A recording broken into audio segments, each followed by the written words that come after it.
Meu nome é Lucas, tenho 23 anos e hoje venho, com o coração transbordando de gratidão, relatar o que o Senhor Jesus fez na minha vida.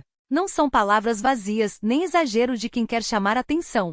É a pura verdade, vivida na carne, sentida na alma, e confirmada pelos médicos que, com suas próprias mãos, atestaram que Deus interveio onde a medicina não tinha mais o que fazer. Este testemunho é para a glória do seu nome, para que muitos saibam que ele ainda opera milagres nos dias de hoje, assim como fez com os apóstolos no princípio. E que este relato sirva de ânimo para quem está passando por provações semelhantes, para que não desanime, mas creia que o Senhor ouve as nossas orações.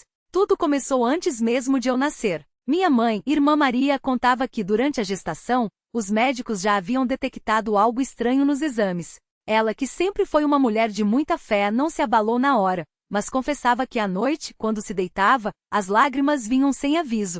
Meu pai, irmão João, era um homem quieto, mas de oração constante. Ele não falava muito, mas todas as manhãs, antes de sair para o trabalho, se ajoelhava ao lado da cama e pedia a Deus que protegesse aquele filho que ainda não conhecia. Os médicos, com suas palavras técnicas, disseram que eu nasceria com uma malformação grave no coração, ventrículo único. Explicaram que em vez de 2 ventrículos, como é normal, eu teria apenas um, e que isso afetaria todo o meu desenvolvimento. Disseram que eu precisaria de cirurgias ainda bebê, que minha vida seria cheia de restrições, e que mesmo com tratamento, minha expectativa de vida seria reduzida. Quando nasci no dia 12 de março, o choro que deveria ser de alegria se misturou com uma preocupação silenciosa. Os médicos me levaram imediatamente para exames e confirmaram: meu coração tinha apenas um ventrículo funcional. Minha pele já nasceu com um tom azulado, sinal de que o sangue não estava sendo oxigenado como deveria.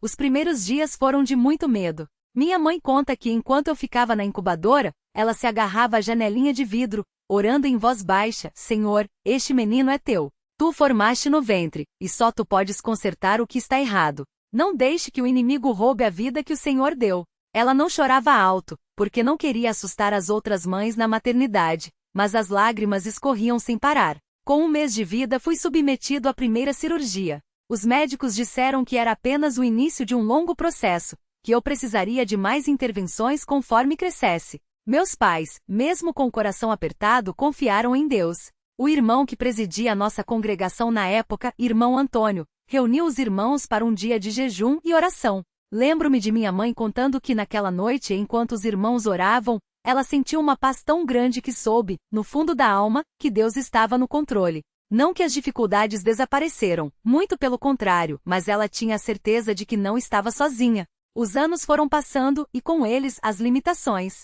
Não podia correr como as outras crianças, porque qualquer esforço me deixava sem fôlego. Na escola, os colegas não entendiam por que eu me sentava no banco enquanto eles jogavam futebol. Alguns até zoavam, dizendo que eu era fraco. Isso doía, mas minha mãe sempre me lembrava: filho, o Senhor sabe o que faz. Um dia, Ele vai te dar forças para correr mais do que todos eles.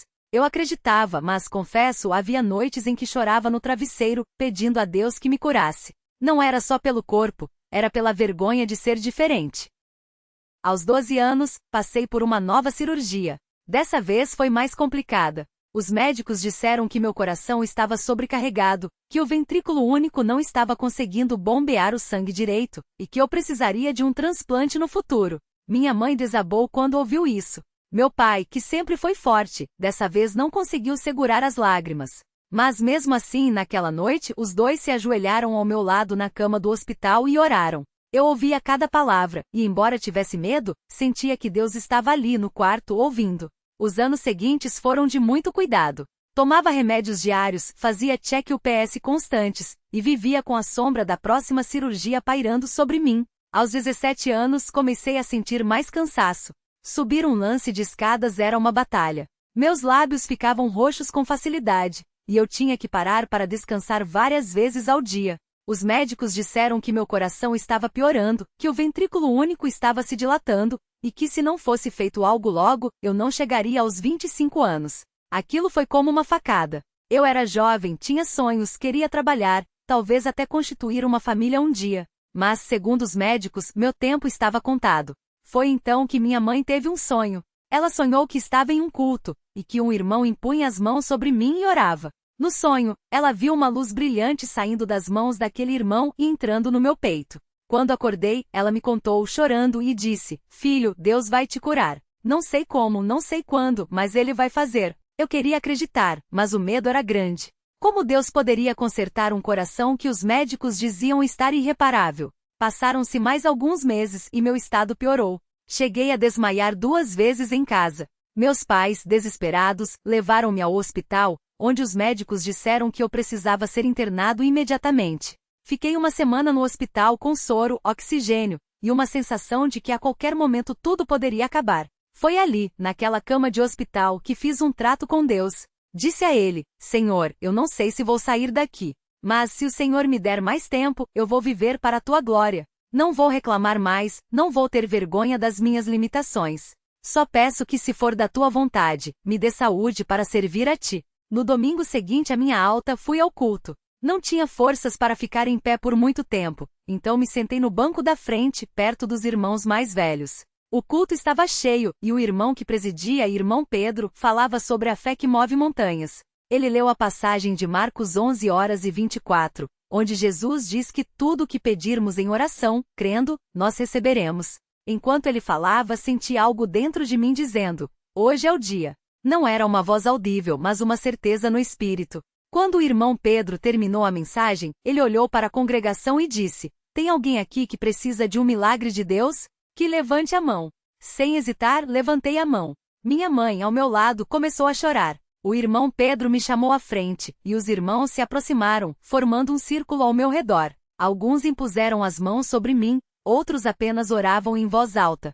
Eu fechei os olhos e comecei a clamar a Deus, não com palavras bonitas, mas com o coração. "Senhor Jesus, Tu sabes o que eu tenho passado. Os médicos disseram que não tem jeito, mas eu sei que para Ti nada é impossível. Se for da Tua vontade, cura meu coração. Não pelo que eu mereço, mas pela Tua misericórdia. Em nome de Jesus." Nesse momento senti uma corrente elétrica percorrer meu corpo, como se algo estivesse sendo ajustado por dentro.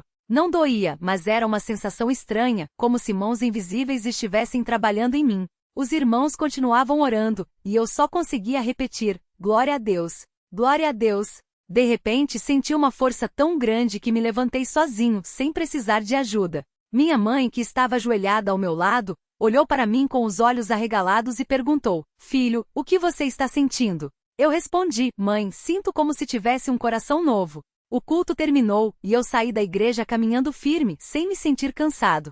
No dia seguinte fui ao médico para um check-up de rotina. O cardiologista, que me acompanhava desde criança, fez os exames e ficou em silêncio por alguns minutos.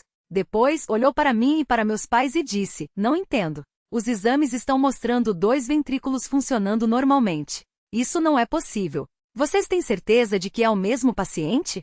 Meu pai respondeu: "Tenho certeza, doutor. É meu filho. Deus o curou." O médico, que não era crente, balançou a cabeça e disse: "Não tenho explicação médica para isso. Mas se foi um milagre, então parabéns." Saímos do consultório chorando de alegria. Não era um sonho. Não era imaginação. Deus havia, de fato, criado um segundo ventrículo no meu coração. Os exames comprovavam. Onde antes havia apenas um, agora havia 2, perfeitos, como se sempre tivessem estado ali. Os médicos ficaram perplexos, mas nós sabíamos: foi a mão de Deus. Hoje, 5 anos depois, vivo uma vida normal. Corro, trabalho, ajudo na congregação, e não preciso mais de remédios. Os médicos ainda me acompanham, mas só por precaução. Todos os exames mostram um coração saudável. Às vezes, quando conto este testemunho, algumas pessoas perguntam: "Por que Deus esperou tanto tempo para te curar?" Eu respondo que não sei. Mas sei que durante aqueles anos de dor, aprendi a confiar nele de uma forma que nunca aprenderia se tudo fosse fácil. Aprendi que a fé não é só para os momentos de milagre, mas também para os momentos de espera. Aprendi que Deus não nos abandona, mesmo quando a resposta demora. Minha mãe sempre diz que este milagre não foi só para mim, mas para todos que ouvirem esta história e forem encorajados a crer. Que aqueles que estão doentes saibam que Deus ainda cura. Que aqueles que estão desanimados saibam que Deus ainda ouve. Que aqueles que pensam que não há mais esperança saibam que para Deus não há coisa impossível. Hoje, quando olho para trás, vejo como o Senhor foi fiel em cada etapa. Nas noites de choro, Ele estava ali. Nas cirurgias, Ele estava ali. Nos momentos de medo, Ele estava ali. E no dia em que me curou, Ele estava ali, não só restaurando meu coração físico, mas também confirmando que seu amor por nós é real. Que este testemunho seja para a glória do seu santo nome. Que todos os que lerem saibam que Jesus Cristo é o mesmo ontem, hoje e eternamente. Ele ainda opera milagres. Ele ainda salva. Ele ainda cura. E acima de tudo, Ele ainda ama. A Ele seja toda a honra, toda a glória e todo o louvor, pelos séculos dos séculos. Amém.